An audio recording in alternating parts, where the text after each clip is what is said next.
নমস্কার সবাইকে। আজকে আমি তালের বড়া বানাবো। তো আমার তালটা আমি ধুয়ে নিয়েছি, আর এই গোবিন্দভোগ চাল আমি একটু ভিজিয়ে রেখে শুকিয়ে নিয়েছি। এটাকে আমি গুঁড়ো করে নেব।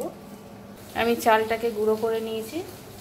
এখানে আমি চিনি নিয়েছি, ময়দা নিয়েছি, নারকেল নিয়েছি, একটু নুন সামান্য লাগবে। তো তালটাকে আমি ভালো করে ফুটাবো। ফুটিয়ে নিয়ে আমি গরমেতেই মাখবো, একদম নরম তুলতুলে হবে।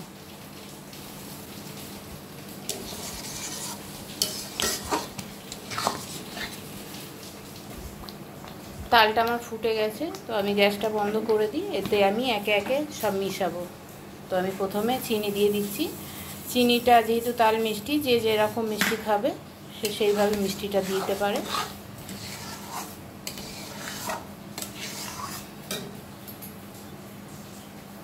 এর মধ্যে আমি এখন দেব চালের গুঁড়ি।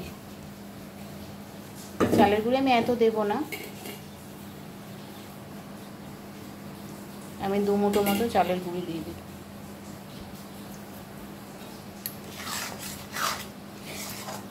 এখন আমি নারকেলটা দিয়ে দিলাম, দেব মৌরি। মিষ্টি যেহেতু তাই সামান্য নুন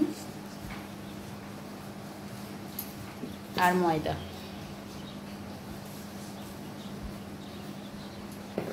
এবার আমি এটাকে ভালো করে মাখিয়ে নেব খুন্তির সাহায্যে, যেহেতু এটা গরম তাল। এটা আমার মাখানো রেডি, মোটামুটি রেডি হয়নি, কিন্তু এখন গরম যেহেতু, তো এটা এখন আমি 10 মিনিট মতো ঢাকা দিয়ে রেখে দেব। পরে আবার হাত দিয়ে একে ভালো করে আমি মেখে নেব। এটা আমি চটকে চটকে ভালো করে মাখিয়ে নেব, এর মধ্যে কোনো গুটি না পেকে থাকে। তেল আমার গরম হয়ে গেছে, আমি এবারে ভেজে নেব।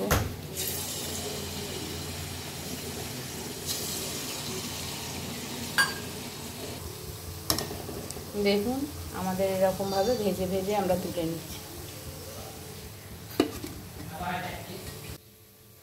দেখুন কত সুন্দর নরম হয়েছে, একদম নরম।